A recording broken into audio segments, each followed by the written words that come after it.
Hey everyone, we're so excited to have Josh Macdonald with us. We've been trying to make this happen for such a long time. Josh Macdonald of Set Apart Ministries.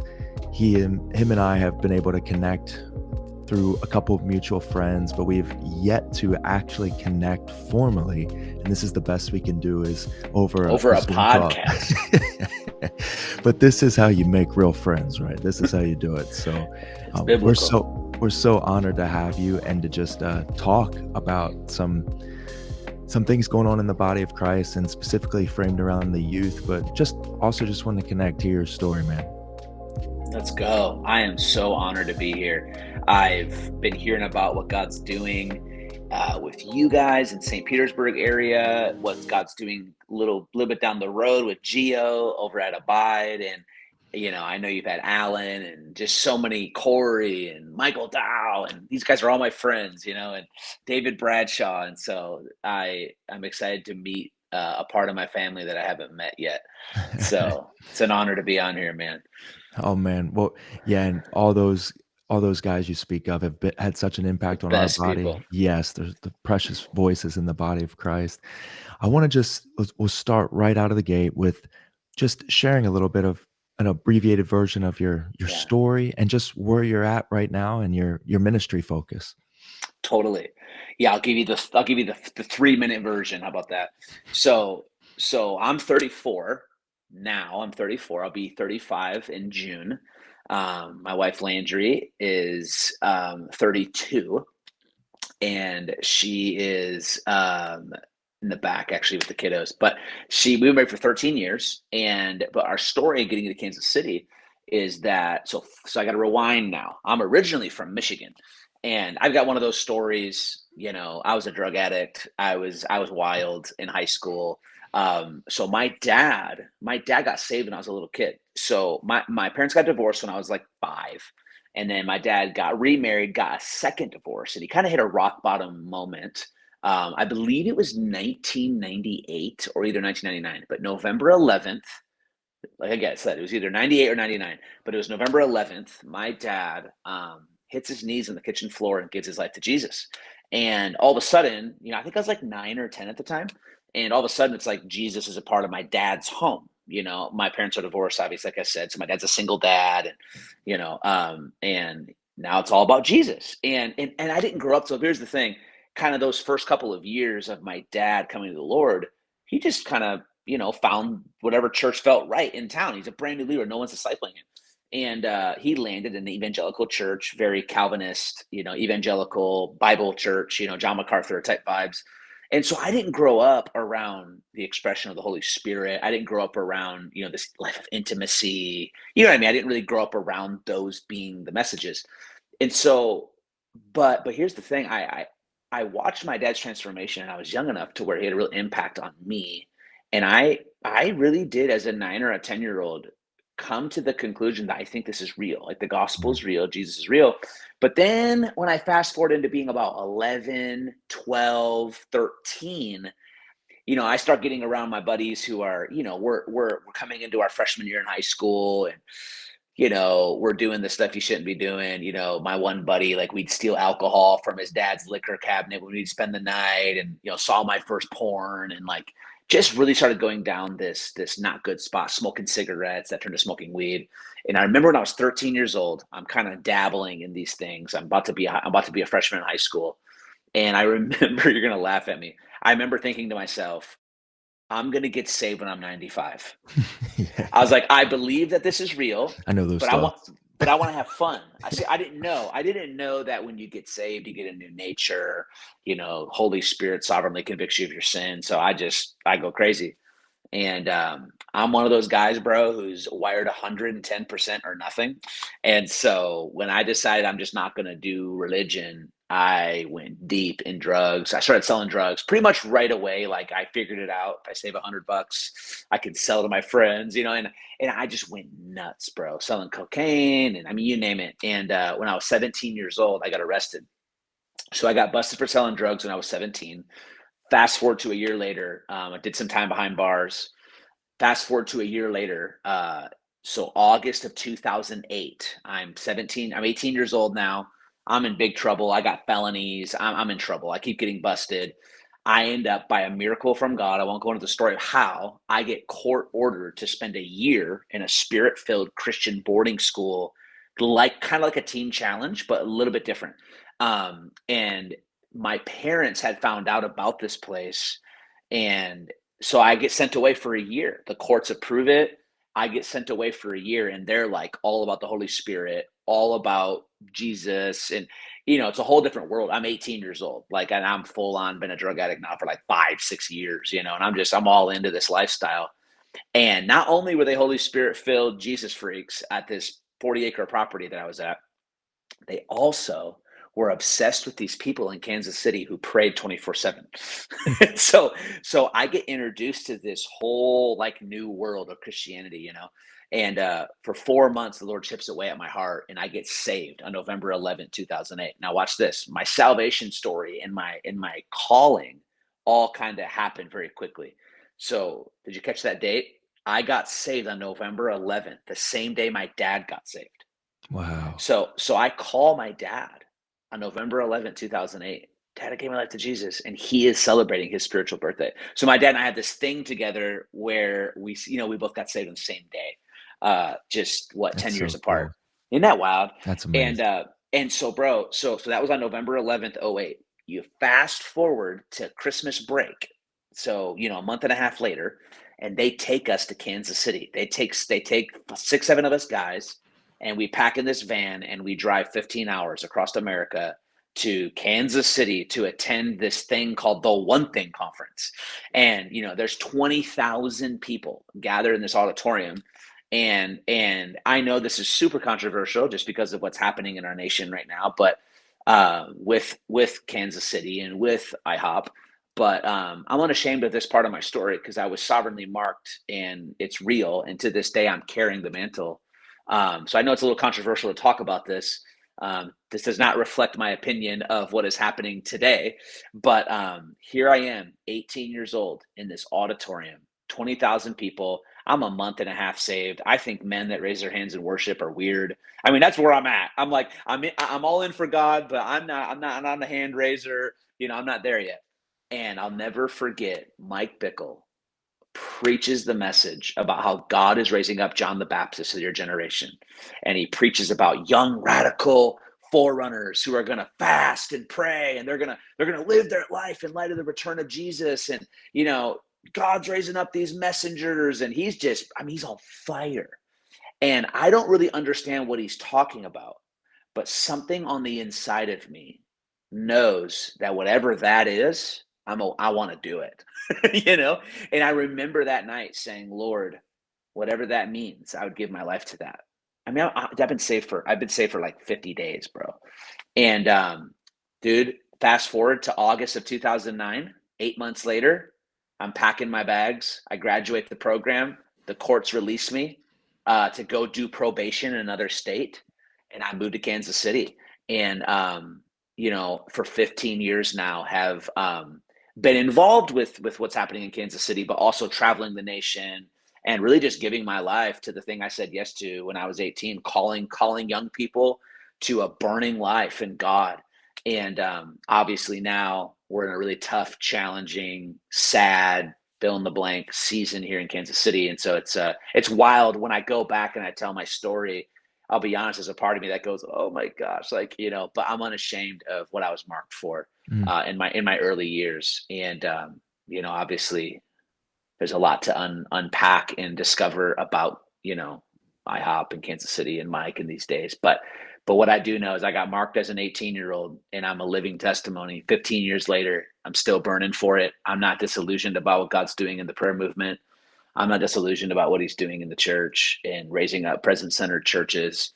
And I know he's marking Gen Z with that spirit as well. And so that's the quick version of a 15-year story. Wow. Well, thank you for sharing that. And I do Yeah, really believe it's so beautiful that yeah, even with the pollution that can be going on in yeah, different arenas, that still you know where God touched you, where God spoke to you, yeah, in spite of what history may be there. And I'm it's beautiful to just hear that confidence. And I think there's yeah, so many people that need to hear that in a sense of yeah, people could really question things just because of someone else's error or the way something's handled. But that doesn't, God is able to reach his children and reach them in precious ways. And that's awesome. That's so Yeah. beautiful. Yeah, totally. Crazy season, man. Yeah. Well, as far as the youth go, I know that this has been something that you and your wife, your family are tethered to. And I know that every time I see things that you're doing, I get so amped up. I get so fired up in the way that you're communicating and just have a passion for the youth.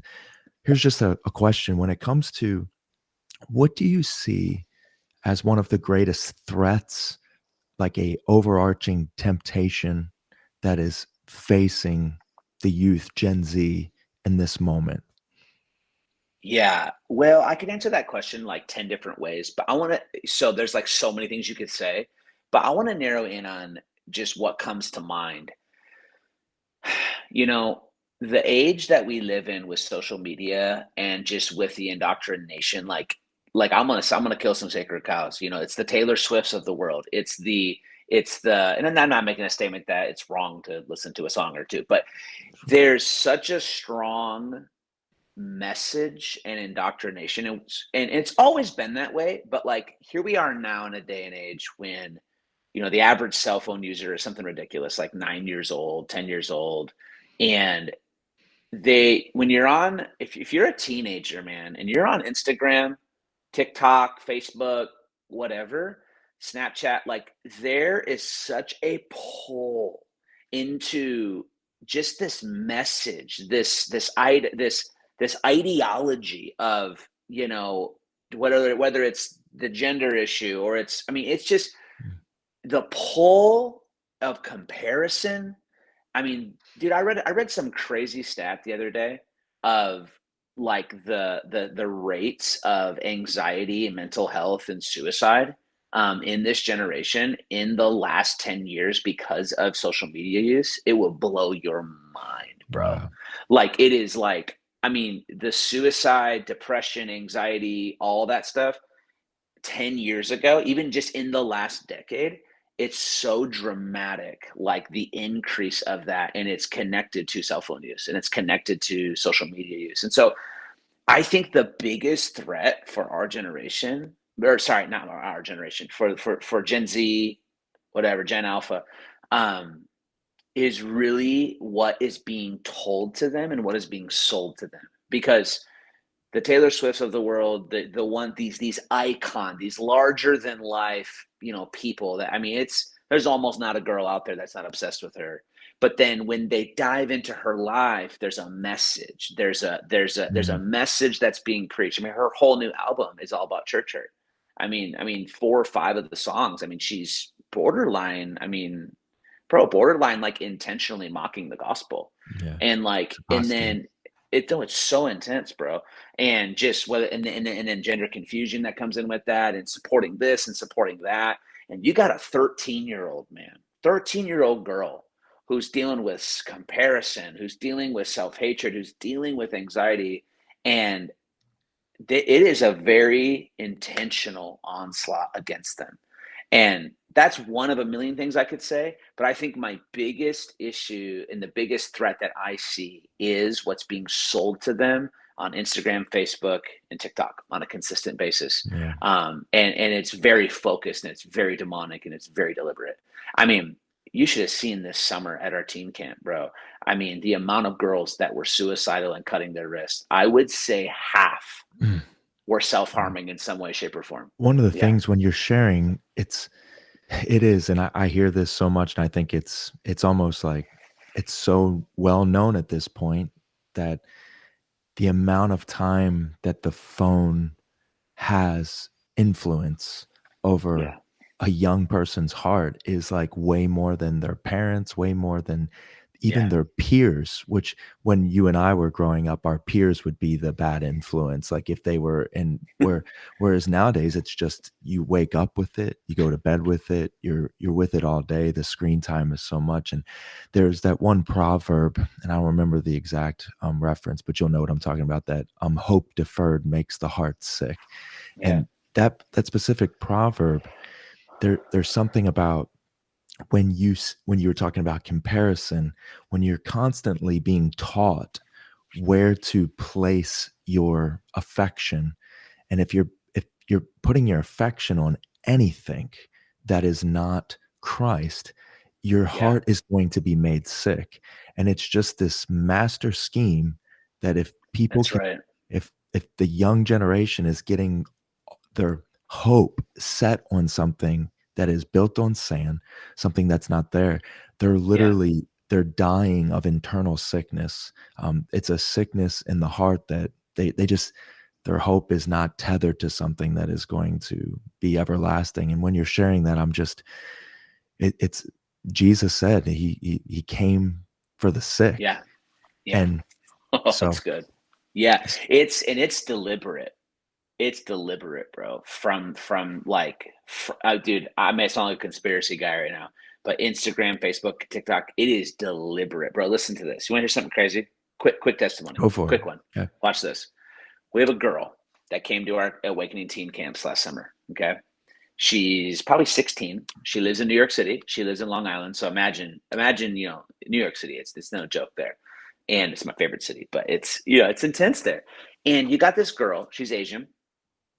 All of her friends are liberal, lesbians, transgender. I mean, this is like, and she, all of her friends, like, and her parents are Christians, but it's a very intense legalistic Korean. Yeah, she's Korean. Very, very intense Korean church culture, right? So she's this 16-year-old girl living in one of the most liberal, progressive cities of the world, and she's surrounded by the complete opposite conversation than her intense Korean church, which I'm not. The intense Korean church is equally a problem.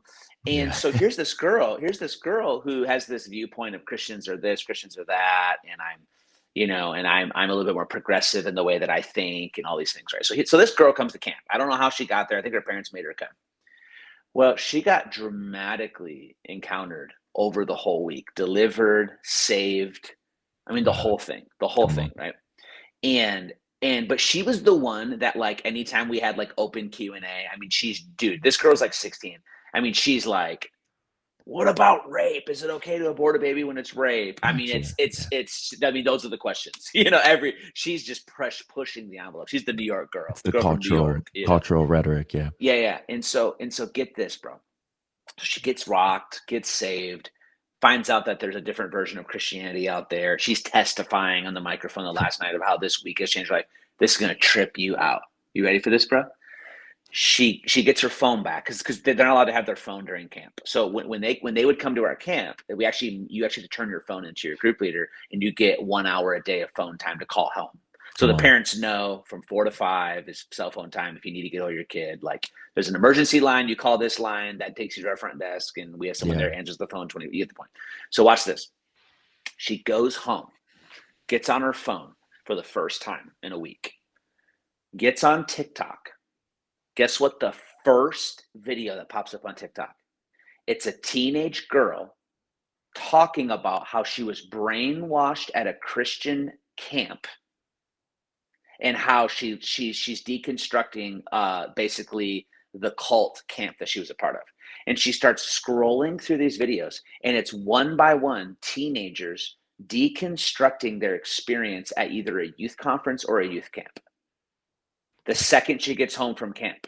And Wow. she's literally is in a moment where, in one 5-minute moment of scrolling and listening, she's like, oh, maybe oh, yeah, that sounds right. Maybe this was all fake. You know what? This was da, da, da. But she has a moment where she's like, no, I encountered Jesus. It was real. And so we're doing these Zoom calls. So we did that. We do a follow-up. We do a follow-up 21-day challenge after camp. And so we walk them through. They commit to 15 minutes a day, and they have this whole booklet. And then we do a weekly Zoom call, and we talk about it. That's And so beautiful. I'm doing this Zoom call with these teens around the nation, and she's telling us this story. And we're just going, oh my God, like Satan, literally. I mean, like, come on, bro. Can you imagine? So just think, how intense is that? And so and to think that she got so much sewn into her mind in a quick 3-minute scroll, like you said, in our generation, we got influenced by our peers. Well, parents in our, like, if your kid is 12 years old and has a cell phone and they have unrestricted access, you can't keep up.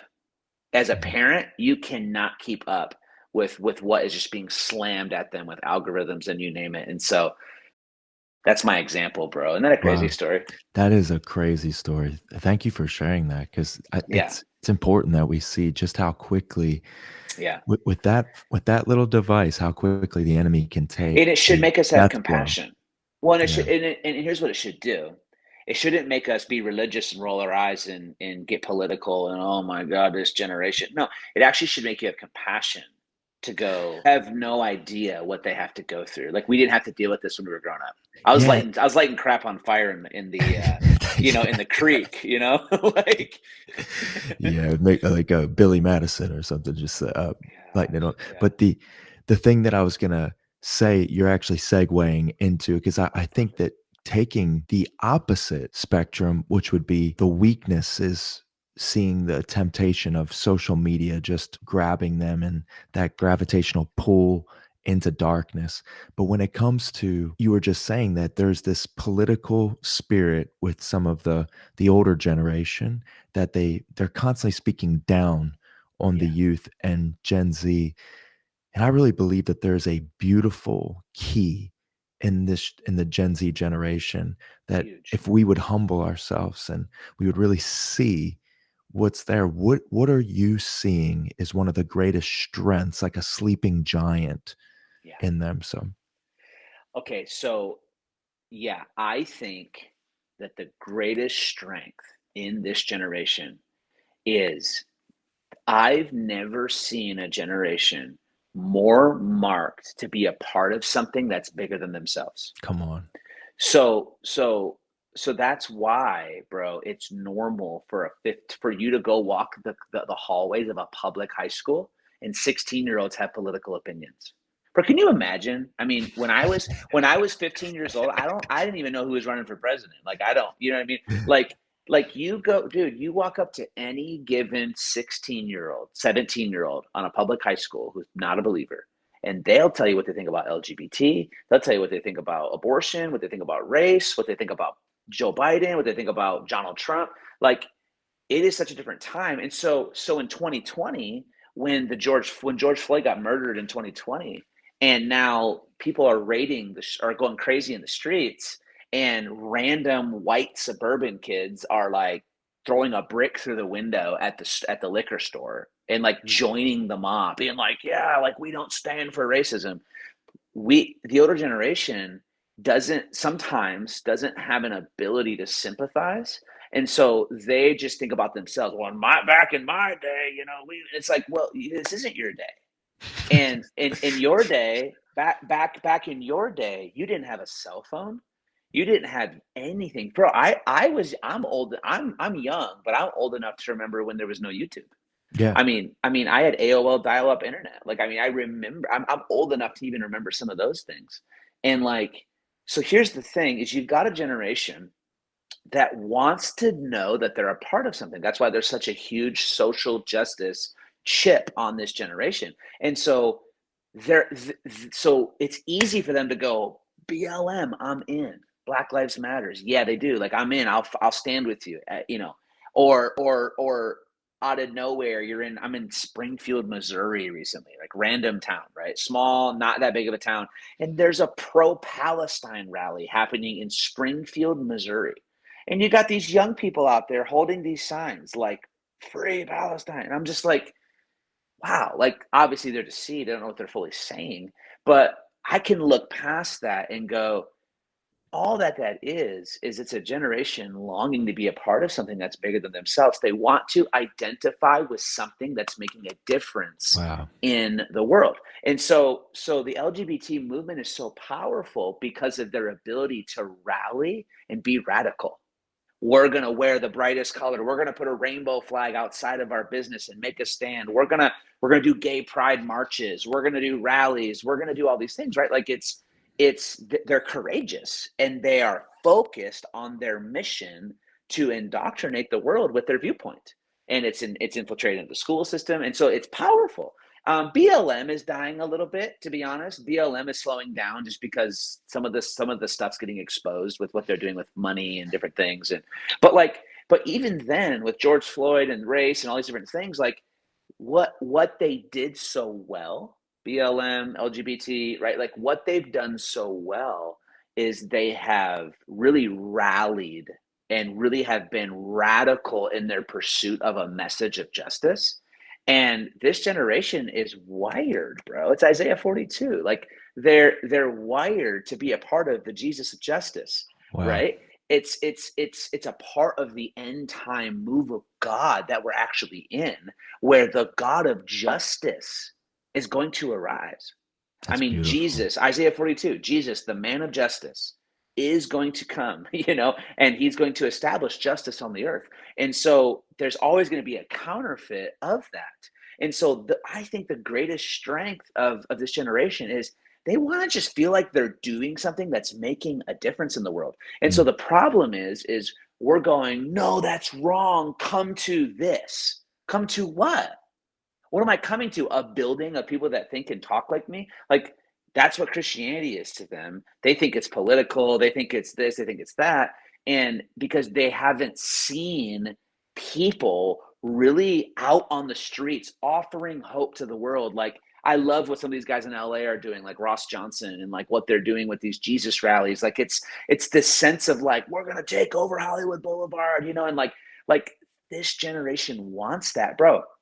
I'm watching, and maybe we can talk about this later. I'll just give a little hint towards it. But I'm literally watching right here in Kansas City at Olathe High School. A bunch of courageous kids are like, "We're taking over our high school for Jesus." I mean, dude, they had set over 700 teenagers come to their last rally.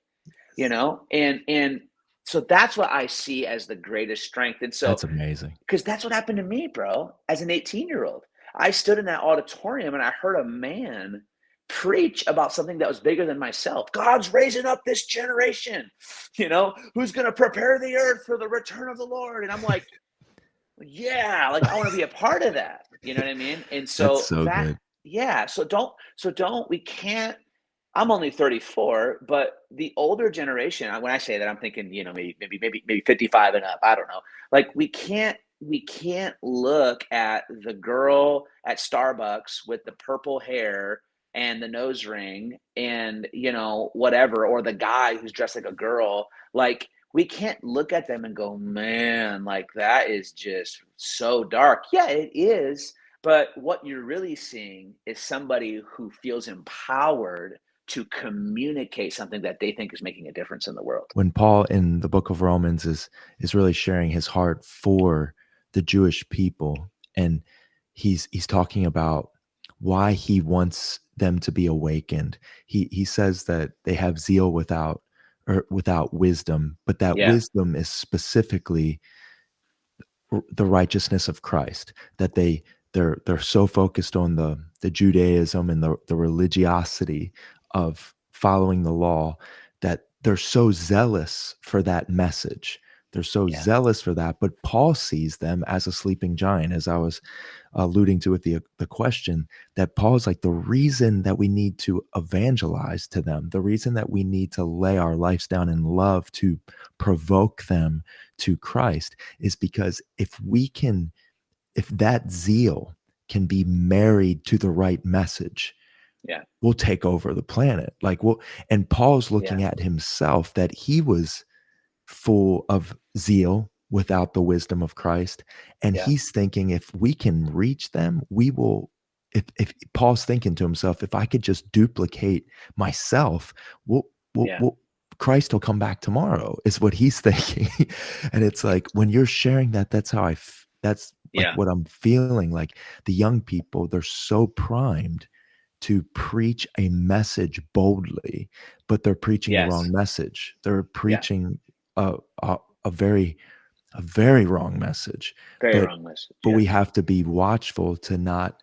We have we have to see their zeal and be like, wow, if they could see Christ, if they could see His beauty, and if we could Right. move past our judgmental, hypercritical lens towards what they're saying and really provoke them in love, that would That's right. be that would be it. So Yeah. This might not be fully the right analogy, but it's like Jesus going and gathering two wild fishermen, Peter and James, and speaking their language to them, being like, "Hey guys, come follow me, and I'm going to make you Fish. fishers of men." Yeah. And he rode right in on this zeal that they had for something.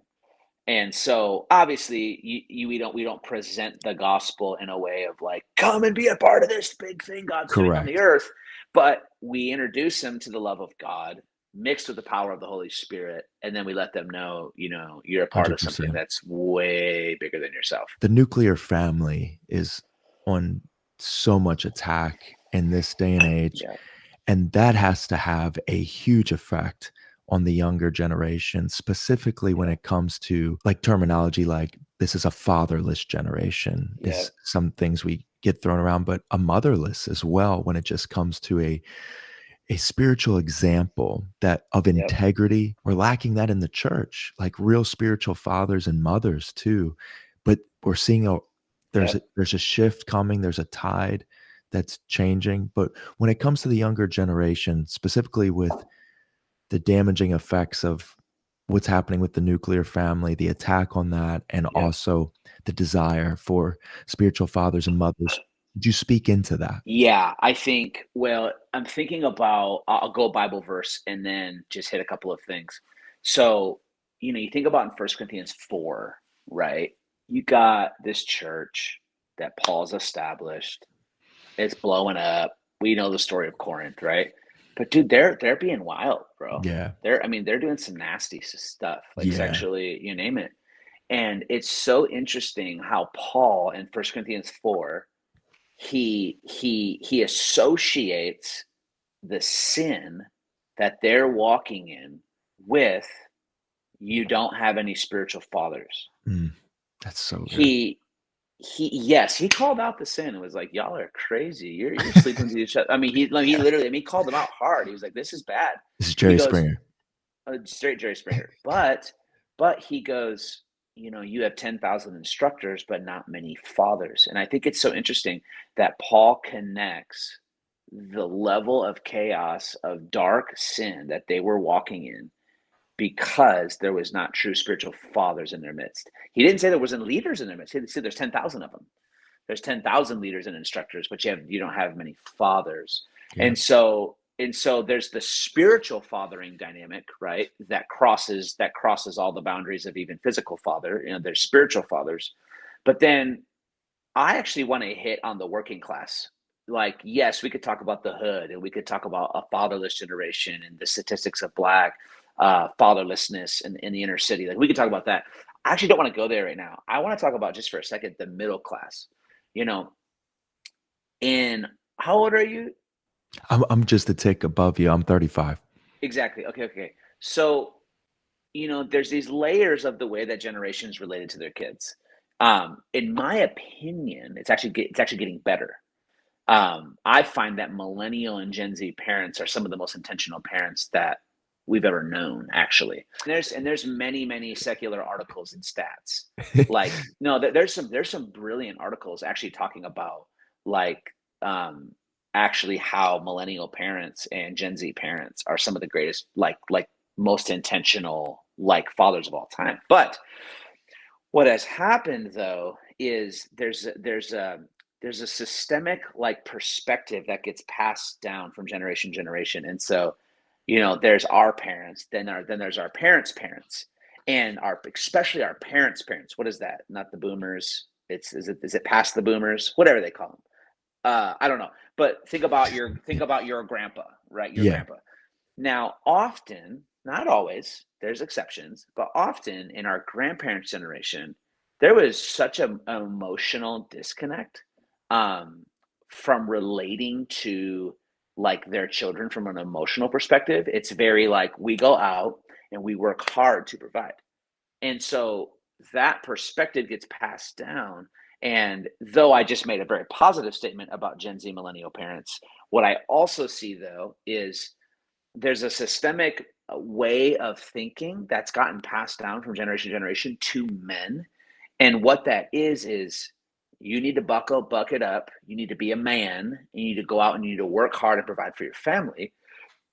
Good stuff. Mhm. But a lot of men are checked out from leading their families spiritually. Mm. So they lead their families with the labor of their hands, but the mom, so I'm talking now Christian homes, but the moms are kind of the ones that lead the family spiritually. And yes, I get it, like stay-at-home moms are going to have more time with their kids, but like men are actually the ones that are not only to be, well, there's like fireworks going off, bro, in the background of my screen. Do you see this? This is like you must be making a very prophetic point right now. Like That's this. hilarious. Does it normally do that? No, I've never seen that happen before. Oh my gosh. That's gonna be funny on the live stream. You're talking about But nuclear families. That was there you nuclear. go. There you go. What the heck was that? Maybe it's the settings on my iPad or something. Um, let me see here. But point being is I see it so often where the men are defeated spiritually, Wow. and they're a little spiritually dull, This is while the so good, moms Josh. while the moms go to the prayer meetings, and they might go to church on Sunday and be good moral guys, but they're focused on this front. And honestly, bro, back to the social media conversation, there's such a message out there, bro, of like, you can do anything you want, you're powerful. Bro, I'm just gonna call names out. There's this Elliot guy who's like, all big buff bald dude who's like doing all these seminars, and he's just like in people's space. How much money do you make? And the guy's like 100,000 a month. He goes, that's lame. That sucks. I don't hang out with anybody who doesn't make more than. And it's like these motivational speeches to like make you just these like machine of a men who are just going to be these monsters who are just going to, testosterone raging, fit, making money, multimillionaire. You got the Grant Cardones of the world, like 10x everything, if you know what I'm talking about. And like, there's just this message of like, be powerful and like, go get it, go grind, go make that money, like, go do that thing and build generational legacy for your family, but it's completely void of spiritual and emotional connection. And so I see this happen so much so I think the nuclear family is now, yes, divorce rates are through the roof. We could hit those are the obvious things. Yeah. Fatherlessness in the inner city, men that are unfaithful to their wives, and divorce. Yeah, we could rail on that all day long. Yeah. But I want to hit something a little more micro, and it's this version of manhood where the man is going out working 50 hours a week and is not taking care of his spiritual life and is not leading his family spiritually. It's so It good, was Josh. God did not design the female to lead the family physically or spiritually, actually. As men being the head of the household, that doesn't just mean we take care of the bills and we pay the we make money. It's even we are actually called to carry even the spiritual climate of their home. Doesn't mean moms can't be super powerful and spiritual and lead Bible studies and be the primary disciplers as far as numerics go in ours. But man, I just want to see a generation of men. I mean, bro, I used to do this 21-day challenge every year, where I would do this big online challenge with all the people that are connected to us, from all the churches I go speak at. And we did our first one in 2021 in the beginning of the year. We had about 300 people doing it online. And you wouldn't, all it is for 21 days, we call them to 20 minutes with God. And Wow. it's 4 5 minute exercises. It's 5 minutes of quiet worship. You turn worship music on and you just close your eyes and you just meditate and you sing and you praise. And then it's 5 minutes of praying in the spirit, praying in tongues. And then it's 5 minutes of reading the assigned Bible verse for the day and meditating on it. And then it's 5 minutes of turning that Bible verse into a prayer, right? Wow. 4 5 minute exercises. Bro, you wouldn't believe the amount of men that go to church every Sunday that this exposed them. This 20-minute commitment exposed them so bad. And they were like, this is the hardest thing I've ever done. Wow. Why? Because they've lived this life of work, work, work, grind, grind, grind, and they've let their spiritual lives deteriorate, but they know enough to go to church on Sunday. And that is raising up a fatherless generation of young men who don't know, young boys that aren't coming alive in God, you Wow. know? It's like And I'm guilty. I mean, I'm trying to disciple my son. I'm not saying that I'm doing the no, best but job either, but I'm trying. no, but Josh, that's such a great take of Yeah. and just really having the right introspect because it's like you can be present in the flesh but absent in the heart. And like Yeah. that's a huge problem because we're seeing that way more than we should, where the priority, and when you even said there's a labor with the hands that the Yeah, men are doing, but then there's not that labor in love when it comes to yeah, in their minds they believe that they're laboring in love by providing, but yes, that's totally.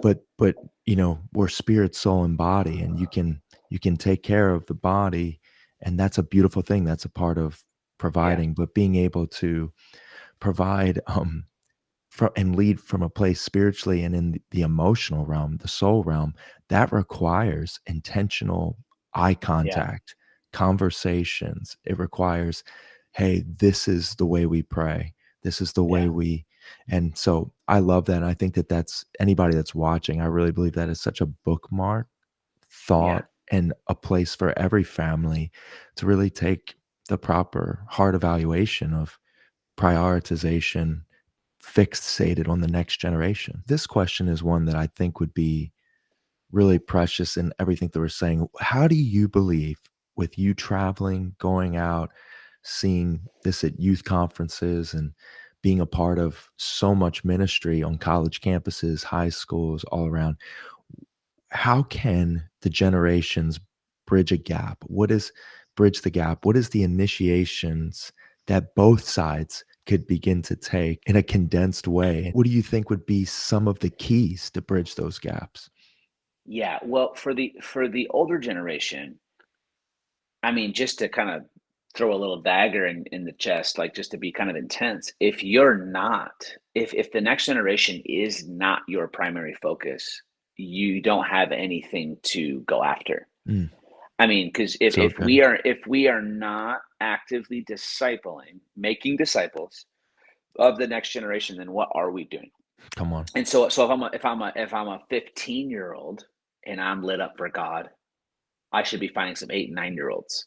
If I'm a 25-year-old, I should be looking for 15-year-olds, right? Like I love what Jimmy Seibert says, like we need to make disciples who make disciples. Like that's our number one goal and number one priority. So I think just as a heart check for the older generation, like if the next generation is actually not your priority in thought, then like how are you becoming a father and a mother to the next generation? So that's one. I think we just need to be thinking that way. Number two, I think the older generation needs to actually go and see what the Lord is doing. Mm, I mean, if you live in any normal city in America, go find out what Bible clubs are happening on high schools. Just it's not that hard to figure out.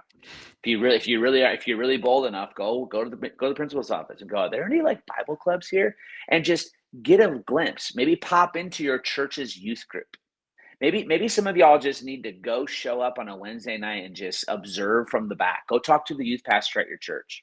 Hey, I want to just see and just see what the Lord is doing. Go see young people that actually are passionate about God, and it'll turn your heart towards that. And so then good. the next one for the older generation is if you struggle to have a heart for the next generation, you need to start praying for the next generation. Mm, yeah. When you feel troubled by not having a heart for something, so a lot of people, we only pray about the things that we have a heart for. But when you start praying for something you don't care about, that's the bingo for Israel. So many Yes. believers, they go, And we testify know to that. we know we should care about Israel. Well, I challenge you then to start take 2 minutes a day and pray for Israel and watch as the Lord will totally get your heart connected. So I think the big one too is the older generation has to pray and start asking God for a heart for teenagers, college students, whatever. Now flip the coin for the younger generation. It's really important that the younger generation gets it embedded in their heart of the honoring of those who have went before them, because the Malachi 4 end time prophecy is the world's coming together. It's in the last days, God's going to pour out His Spirit on all flesh, right? And it says that He's going to release the spirit of Elijah on the earth, and when He releases the spirit of Elijah on the earth, it's going to turn the hearts of the fathers to the children, Mm, and the hearts of the children to the fathers. yes. What a And promise. so, yeah, it's incredible. And if you want to be a part of the end time move of God, Well, if Malachi 4:6 is not in your vocabulary, then what is it then? Like, what are you doing? Like, it's not about studying solar eclipses.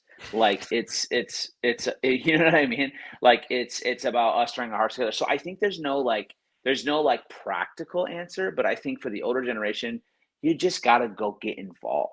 Go find where the Lord is touching young people in your city, whether that's attending your local youth group or whatever, and just go see it with your eyes and go, oh, this is what God's doing, you know? And then for the younger generation, that's a tough one.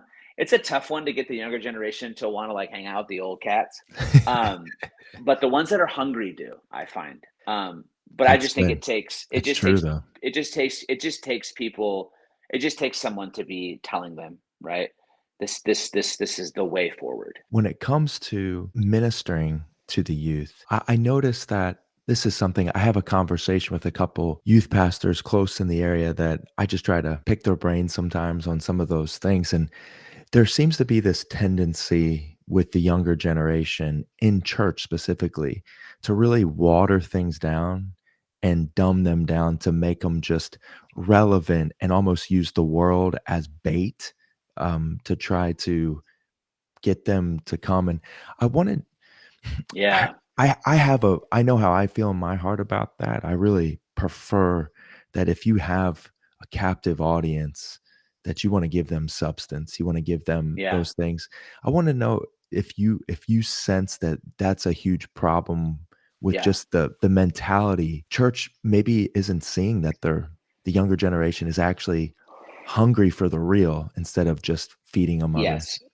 Yeah, yeah. I think what happens in youth ministry is I think that there's two different things happening. There's the discipleship and the discipleship side of it, and then there's the outreach side of it. And I think youth ministry historically has been so outreach focused and it never moves on from that. Wow. So it's like dodgeball, pizza party. It's like because no, but that because at the end of the day, that is how you reach. Like you Mhm. like what am I going to do? I'm not going to go show up at a local high school and tell a bunch of high school kids to come join my church service for young people where we worship and then I preach at you. Yeah. Like that's not going to attract a bunch of college students. So the challenge that we have is it's easy to build a culture of entertainment to draw people in. It's Mhm. easy. Where you get the money, do pizza parties, do dodgeball tournaments, do basketball tournaments, do all these things, and you should.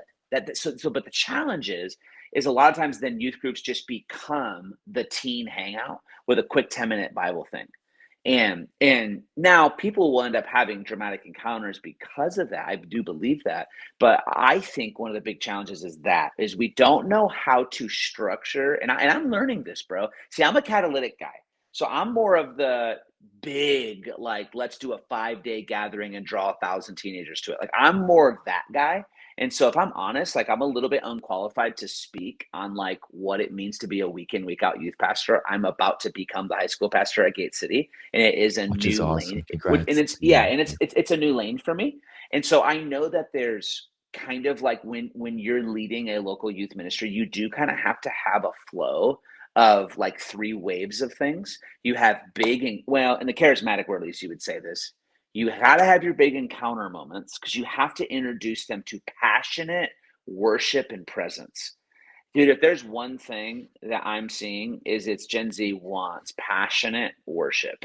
Yeah, And that's to them good. it might well, and to them it's kind of like a concert too. So like it's probably 50% Holy Spirit, 50% they love the lights and they love the big.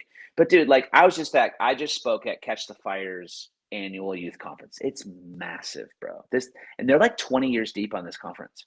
And this actually might be helpful. Like what I observed, I was blown away by Catch the Fire's culture. Actually, a little plug here for Catch the Fire. For those who don't know what Catch the Fire is, maybe you've heard of the Toronto Airport blessing, the Toronto blessing. Like That Andy was Clark, yeah. yeah, yeah, yeah. So that church became what is now called Catch the Fire. And they have done such a brilliant job of making sure that they're staying relevant to the next generation. Because I'm thinking, I get invited to go out there, right? And I'm kind of excited because I know the history of Toronto and Catch the Fire. But I'm thinking, when you think of Catch the Fire, you think of a hokey, old, charismatic renewal church. I show up and this place is dope. Like the paint job is cool. The whole staff was under 40, except for the head pastors. And I was like, "Whoa, this is different than I thought it was going to be." Like they come pick me up and at the airport, and the dude's like like he's cool, like it's a cool young guy. And I was like, I just wasn't expecting this, And I show up, and there's like over 1,000 teenagers at this conference, Wow. and dude, I'm in the green room. This is just a little rabbit trail. I'm in the green room, and I'm like meeting these older people that are like they're probably in their 60s. Like the one guy's like vacuuming the floor in the green room, and I'm like, "Hey, my name's Josh. What's your name?" "Oh, I'm Steve. I used to be the pastor here."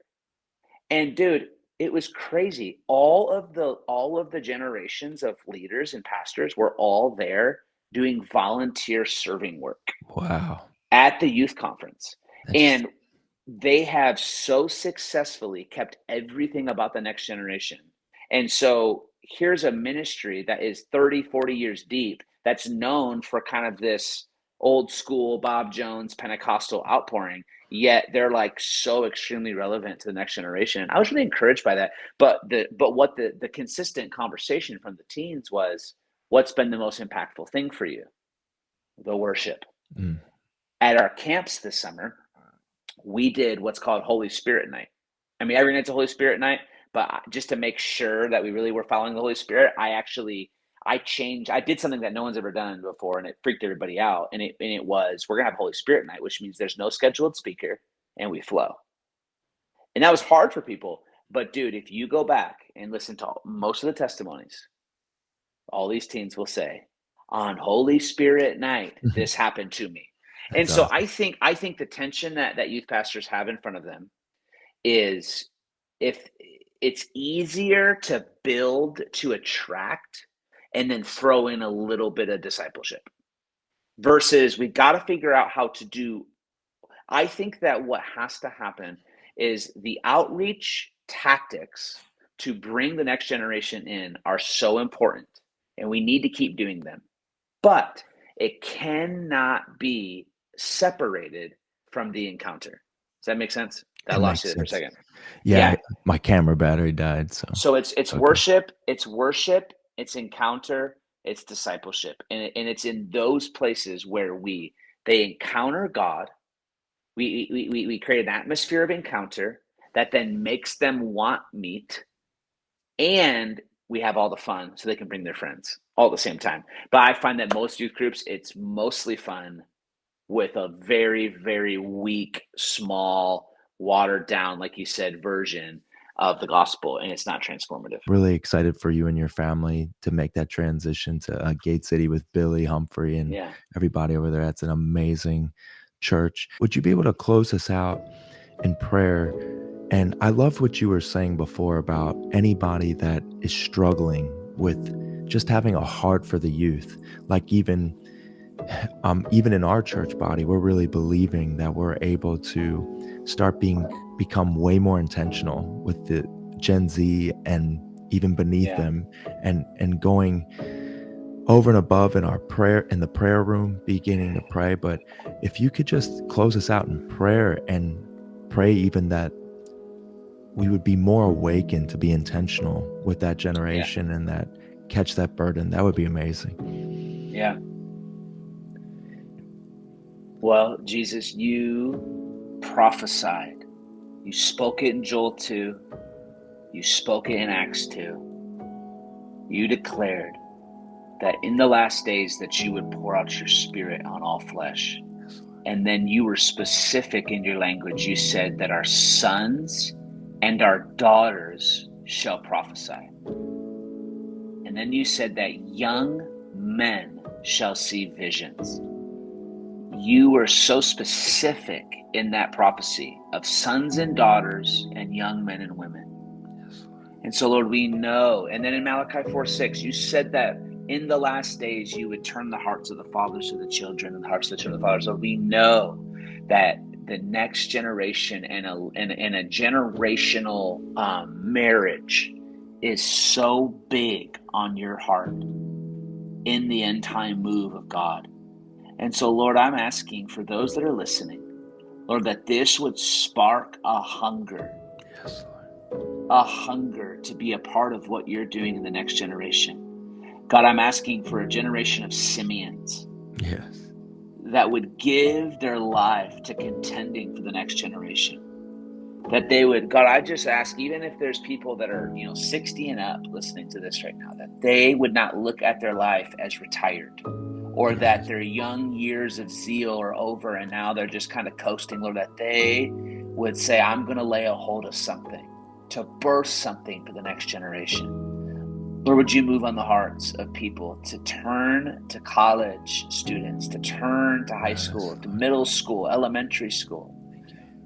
God, the next great generation of leaders are right under our nose. And I ask that you'd raise up fathers and mothers to pour into them in this season.